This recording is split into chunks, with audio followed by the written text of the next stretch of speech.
Hey, good morning and happy snow day for all of you guys. The notes are online, but I wanted to just kind of talk you through them a little bit. So forgive the awkwardness of this video, but here we go. What we're working on today is called factoring. And basically it's the opposite of multiplying. And there's more than one type of factoring, but the type we're going to do today is called the greatest common factor, or the GCF. So you'll hear me reference the GCF a lot. So before we start it, I just kind of want to remind you about the distributive property. So the distributive property we've been practicing. So let's say you have something like this.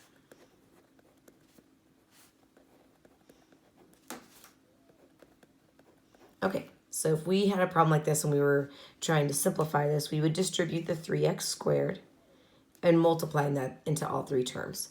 So we would get 15x to the third. Just as a reminder, we're adding the exponents right here when we are multiplying. Minus 6x cubed y and plus 12x squared. That's what we've been doing the last couple classes. So particularly 7.1, if you want to go back and look at that. Okay, today we're going to do the opposite. What we're going to do is we're going to start with that answer that we just got when we did the distributive property, and we're going to undo this.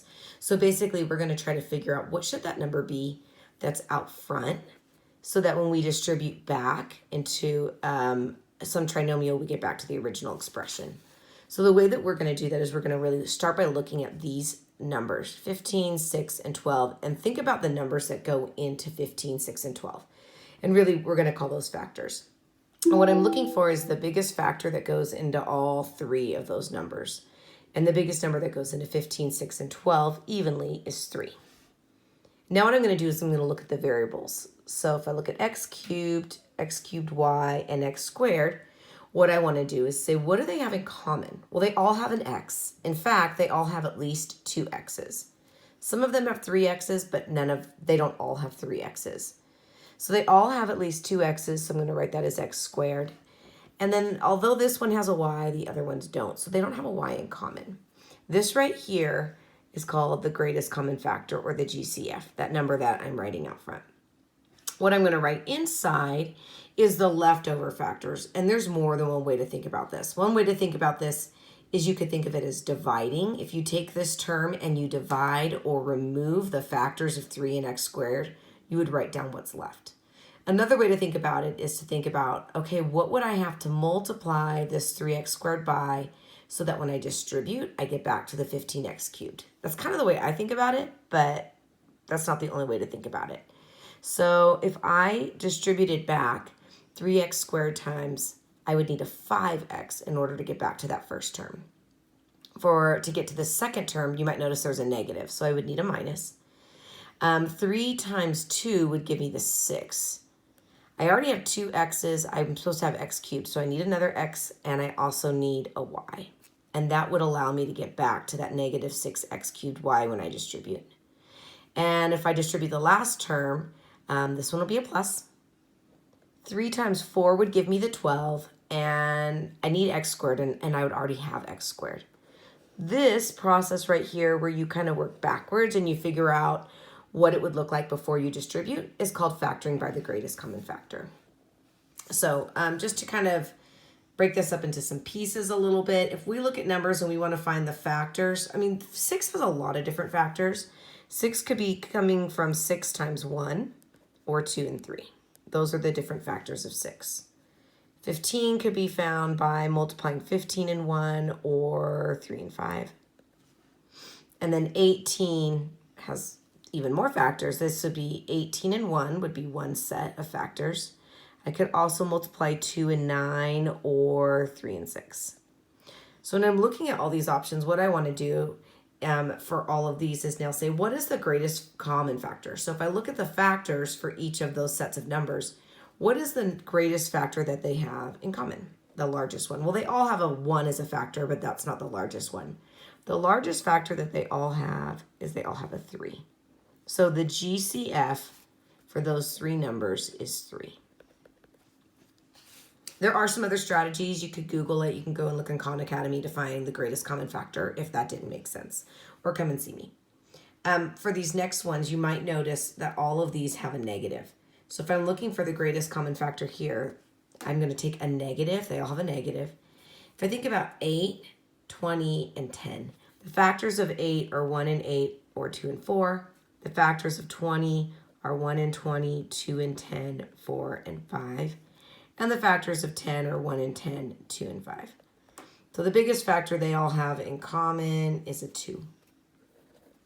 And then if I look at the variables, they all have at least one x. Some of them have more than one x, but I need to only make sure I'm representing what they all have. They all have at least one x. That's called the GCF.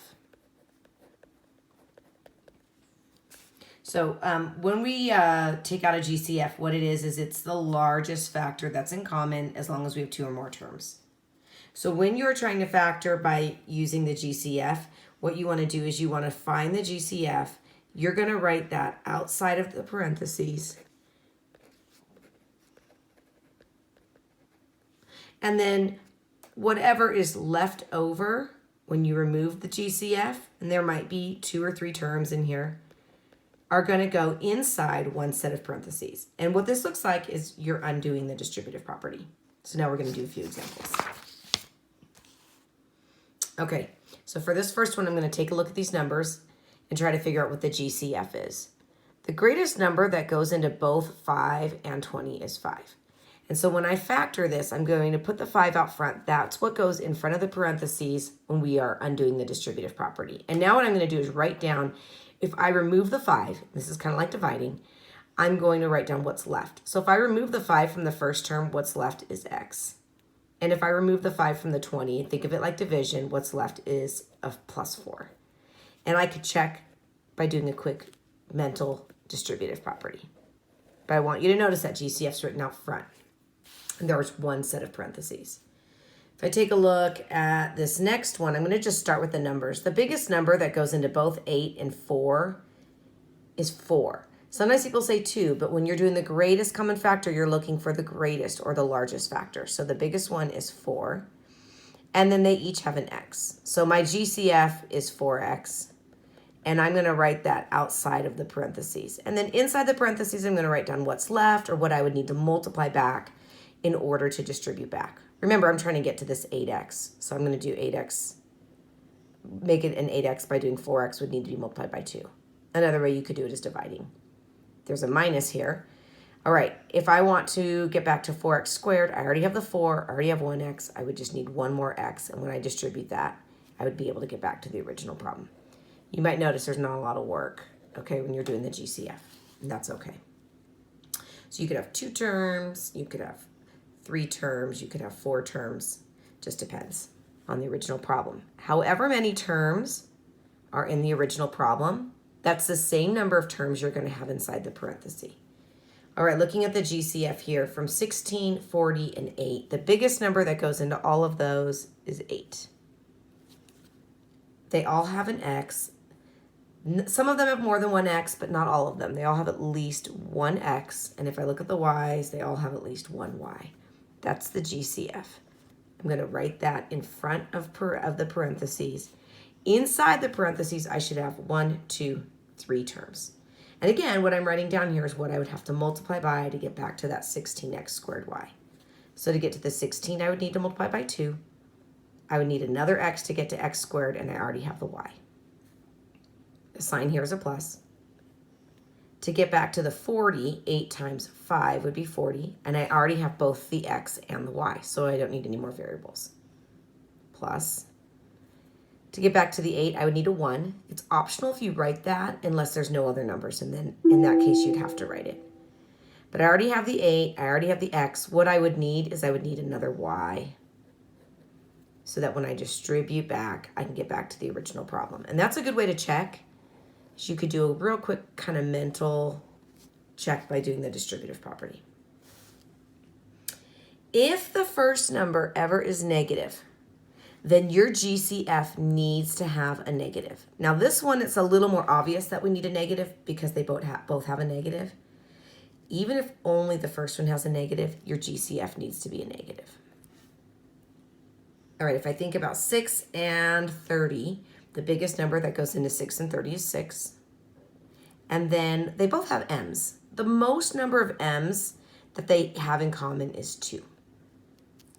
One of the terms has 3 m's, but they both don't have 3 m's, so I have to use m squared. All right, so the GCF gets written out front. And then I'm going to write down what's left. Now, the interesting thing on this one is you might feel like nothing's left. But keep in mind, what you're trying to do here is multiply by something to get back to that. What you'd have to multiply by is a 1. And that would get you back to that negative 6m squared. For this next one, you might notice I already have the negative. I don't need another negative because that would cancel to a positive. I need this to stay a positive here so that the negative doesn't cancel out. I want to be able to keep that negative to get to a negative 30. So I'd have to multiply by 5, and I would need one more m.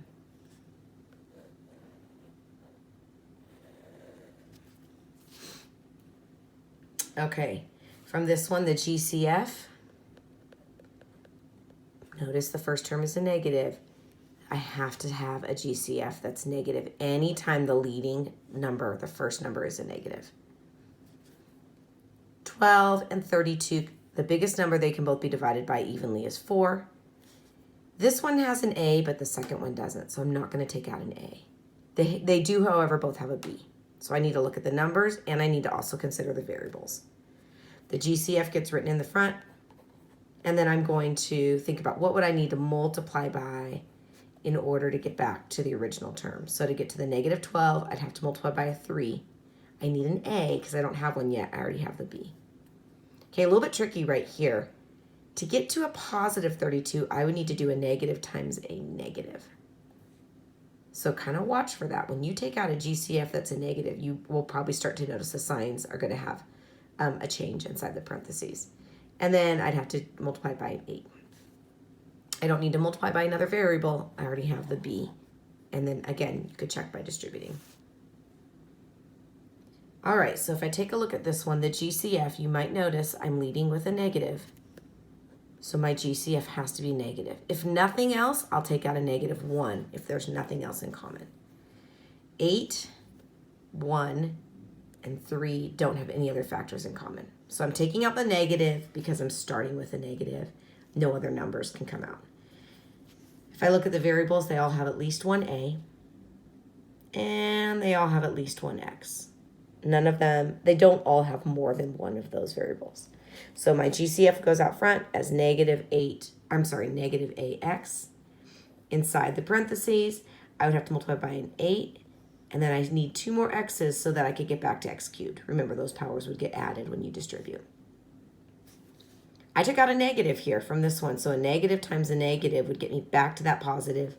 I already have the A, and I have one X. I need one more X. For this last term, I already have the negative, and I don't want another negative that would cancel out. I don't want it to cancel out. And I need the 3. I already have the A, and I already have the X. Feel free to pause this at any time, okay, if I'm going too fast. You also might want to try a couple problems on your own. So I'm going to do some more of these, but you could try some, pause it, and then check. All right, on these next one, the GCF will be a negative. Let's see, writing is evidently really hard today. Okay, because I'm leading with a negative. 4 and 2 both have a 2 as a common factor, and they have at least one n. So I'll take out a negative 2n, leaving me left with a positive 2m in order to multiply back. I already took out the negative here, so there's no more negatives needed, and I need one more n to get there to be an n squared, a negative 2n squared when I distribute. Number 18, notice that the leading term is a negative, so the GCF is going to be a negative. The factors that 5 and 10 have in common, the biggest one is 5. These both have at least one W, and they both have at least 2 X's. So when you're looking at those variables, if they all have that variable, you want to take out as many variables as you can. You've got to look at to see what's the least number of variables that one of them has. That's what you'll have to take out. Okay, so the GCF goes in front. And then I will figure out what I need to multiply back in order to distribute back to the original expression. Notice 2 terms in the original expression, and there's 2 terms inside the parentheses. Okay, for this one, the GCF, numerically, sometimes people have a little trouble with this one. Keep in mind, 6 is 3 times 2, 15 is 3 times 5. So they both have a 3. Now, I'm not going to lead with a negative this time because my first number is a positive. They also both have a y. So I will only have a negative in my GCF if the first term is negative. I'm going to take out the 3y, and I would have to multiply that by 2 to get back to the 6y, and then I'd have to multiply back by a negative 5 with 2 more y's to get to negative 15y squared when I distribute. This one has 3 terms, and please notice I'm leading with a negative. Because of that, the GCF has to have a negative. 9, this one has a coefficient of 1, and negative 2 have no other factors in common besides the negative. However, we do have a D for each term. And each of these have at least 1 M. That's the most I can take out. And I'm going to write down what's left. I need the 9 and 2 more M's to get to the M cubed, everything else I have. For the second term, I need a negative to cancel back. A negative times a negative would cancel back to the positive. I already have the D and 1 M. I need another M. And for the last term, I already have the negative. I need the 2. Sorry, my computer screen is messing up back here. Might make it hard to see. All right, so I need now to have 3 more D's, and I already have the M.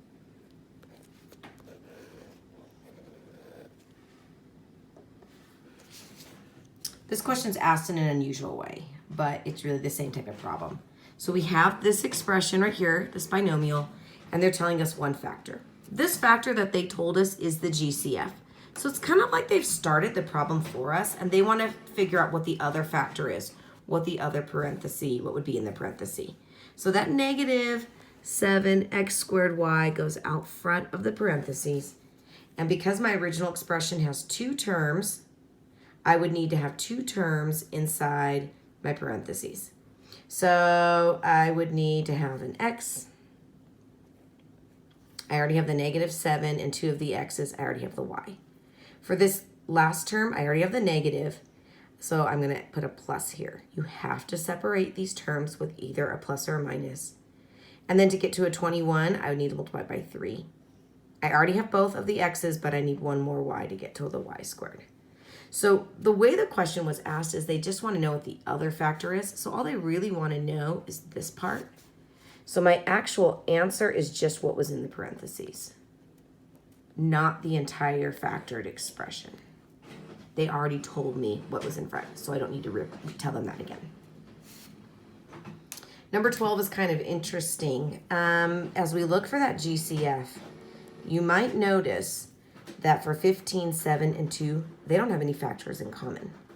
The only factor they have in common is 1, which we don't really use as a GCF because it doesn't change the problem when you multiply by 1. If I look at the variables, none of the variables are the same. If you have a GCF of only 1, what we do is we say that this problem cannot be factored, and we call it prime. Prime means that it doesn't have any factors that it can be broken down into. So like the factors of 6 are 2 and 3. The factors of 7, however, are only 7 and 1. It doesn't break down into other numbers. We call that prime. So that's the same type of thing in this problem. And it's not super common to get prime answers, but sometimes you do. We're almost done. I'm actually going to stop this because I'm worried it's going to get a little long and won't upload. So I'm going to stop and do a second one. So hang on.